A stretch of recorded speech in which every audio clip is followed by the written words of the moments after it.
ዳጣ ብቻቸውን ክፍል ውስጥ ናፍቀኸኛል እየተባባሉ ሲያወሩ ካዳመጡ በኋላ ነበረ ወደ ክፍል ድንገት ገብቶ ያስደነገጣቸው።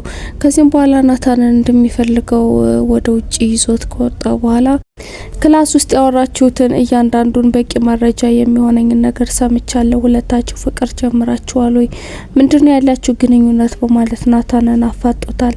ናታንም እንግዲህ ናፍቀሽኛል ብያታለሁ፣ ይሄ ፍቅር ከሆነ ሁለተኛ እንደዚህ አይለመደኝም አቆማለሁ በማለት ሁለታቸው ያላቸውን ፍቅር ሽምጥጥ አድርጎ ክዷል።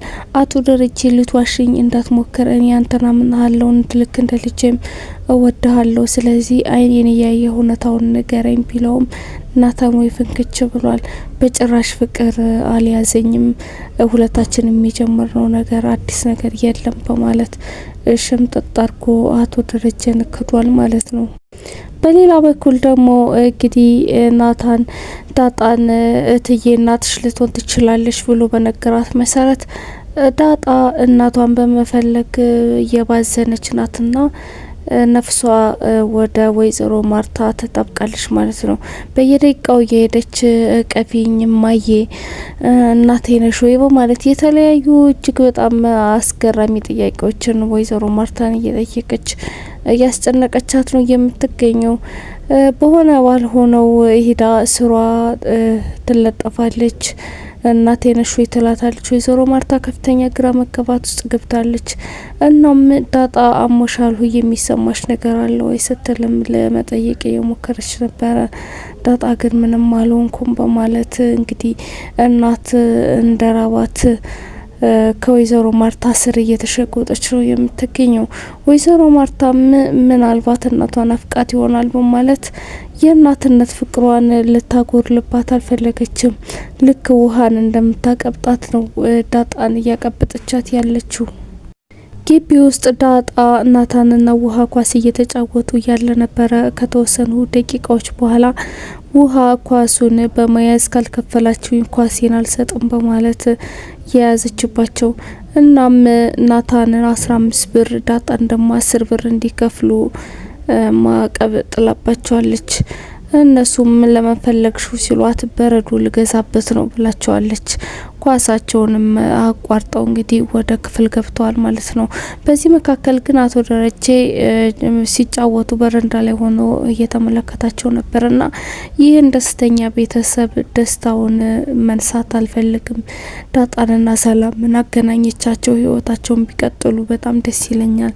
ሆኖም ግን እጅግ በጣም የምታምነኝን ሚስቴን ማስቀየም አልፈልግም እያለ ብቻውን እያወራ ያለ ኤቢ መታ ከኋላው አቅፋው ፍቅር ልትሰጠው እየፈለገች ነበረ። እሱ ግን እንዴት ከእህቶችሽና ከወንድሞችሽ ጋር አትጫወችም ወይ በማለት ከነሱ ጋር እንድትቀላቀልና ብዙ ጊዜ ግለኝነትም እንዳታበዛ ሊመክራት ሲሞክር እነሱ እኮ እንደ ህፃን እየተጃጃሉ ነው ያሉት፣ እኔ ደግሞ ህፃን አይደለውም በማለት ራሷን ልክ እንደ ኩላይታ እነሱን ደግሞ ልክ እንደ ህፃን በማየት ነበረ ስትመልስለት የነበረው። እሱም አሁን በእድሜሽ ካልተጫወትሽ በኋላ ስታረጂ ልክ ካለ እድሜሽ ወርደሽ እንደ ልጅ አክት ማሳየት ትጀምሪያለሽ፣ ስለዚህ በእድሜሽ ማሳለፍ ያለብሽን ነገር አሳልፊ በማለት ምክር ለግሷታል። ውሃ ምጥን እጅግ በጣም እየናፈቀቻት ነው የምትገኘው። አያቷ ጋር ወደ ክፍለ ሀገር ከሄደች ስለሰነባበተች ውሃ ትምህርት ቤት መሄድ ሁሉ ደብሯታል እና አንድ ልጅ ምጥንን እንደሚያስቸግራትና አንድ ጊዜም በእስክብሪቶ ሊወጋት ብሎ ትምህርት ቤት እንደከሰሰችው እየነገረችው ነበረ። እኔንም የሚያስቸግረኝ ልጅ አለ በማለት እንደውም ትምህርት ቤቱ አንድ ቀን ቢሮ ወስዶ እንዳስገረፋት ለናታን እየነገረችው ነው። ናታን እንዴት እሱ ረብሾሽ እሱ ያስገርፍሻል በምን ምክንያት ነው ማለት ሲጠይቃትም የእሱ ምግብ እጅግ በጣም ስለሚጣፍጥ የእሱን ምሳቃ መብላት እፈልጋለሁ፣ እሱ ደግሞ የኔን እንዲበላ እፈልጋለሁኝና ያንተን ልብላ ስለው ነው እምቢ የሚለኝ፣ እናም አንድ ቀን የሚያስገረፈኝ በዚህ ምክንያት ነው ማለት እጅግ በጣም እንዴት አድርጎ እንደበደላት እያስረዳችሁ ነበረ። ወይዘሮ ማርታም ለአቶ ደረጀ ዳጣ ያመጣችውን አዲስ ባህሪ እየነገረችው ነበረ። እናም እማዬ ብላ ጠራችኝ። ስሬ መታም እየተቀመጠች ነው። ደባብሽኝ ትለኛለች። እናቷ ሳትናፍቃት አልቀረችም። እናም ደግሞ አንቺ የኔ እናት ነሽ ወይ በማለትም ጠይቃኛለች ስትል አቶ ደረጀ ቀልቡ ግፍፍ ብሏል ማለት ነው። ይህን ያስተዋለችው ወይዘሮ ማርታ ምን አስደነገጠ በማለት ደጋግማ ብትጠይቀውም አይ ዝም ብዬ ነው በማለት ለማስተባበል እየሞከረ ነው። እንግዲህ እሱ ትልቅ አጣብቂኝ ውስጥ ነው የገባው።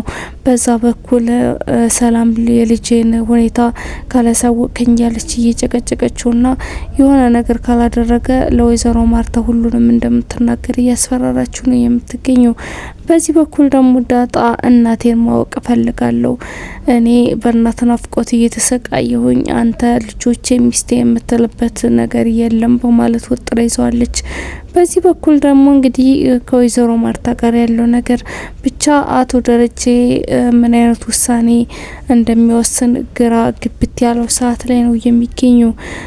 በሌላ በኩል ደግሞ እንግዲህ ሳሎን ዳጣ ቁጭ ብላ ፊልም እያየች እያለ ነበረ ሰላም ቆሎ ይዛ ወደ እሷ ሄደችው። እናም ልጅሽን ስትወልጂ እኔ እቀበልልሻለሁ በማለት እየነገረቻት ነበረ።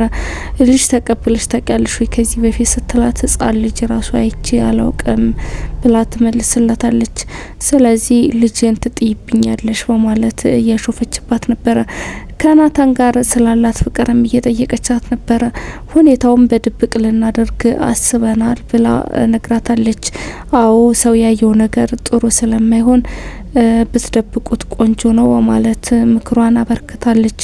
እናም ከጋብቻቸው በፊት ምንም አይነት ንክኪ እንዳይኖራቸው ለዳጣ እየመከረቻት ነበር የምትገኘው።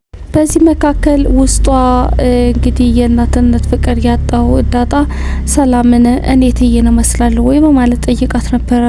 ሰላምን በድንጋጤ እንዴት እንደዚህ ልትቻልሽ ካለቻት በኋላ አንመሳሰልም ወይ በማለት አሁንም ድጋሚ ጠይቃታለች። ምናቸውም አይመሳሰልም በማለት መልሳለታለች። እናም ደግሞ ለሷ ለወይዘሮ ማርታ ያላትን ክብርም በዛው እየገለጸች ነበረ ሰላም ማለት ነው። እናም አንቺም ልጅ ስትወልጂ ልክ እንደ እትዬ አይነት እናት ነው የምትሆኙ፣ እኔ እንደሷ ነው መሆን የምፈልገው በማለት ስትነግራት እኔ ከሷ ጋር እኩል እናት ልባል አልችልም በማለት እንባ ቀድሟታል።